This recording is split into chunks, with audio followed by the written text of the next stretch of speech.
Welcome to Eating with Health. Looking for a healthy, protein-packed breakfast you can prepare ahead of time?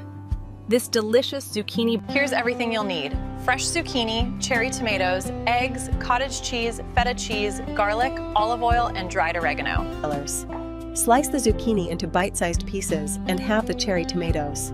Toss them with olive oil, minced garlic, oregano, salt. In a large mixing bowl, whisk together the eggs and cottage cheese until smooth and creamy.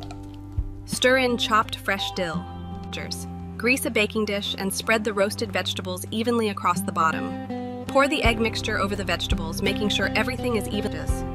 Bake in a preheated oven at 375 degrees Fahrenheit or 190 degrees Celsius for about 30 to 35 minutes. Allow the casserole to cool for a few minutes before slicing. Serve it warm with fresh herbs, whole grain toast, or a crisp things.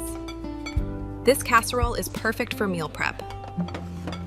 Store leftovers in an airtight container in the refrigerator. If you enjoyed this healthy recipe, don't forget to like this video, subscribe to Eating with Health, and turn on the notification bell for more delicious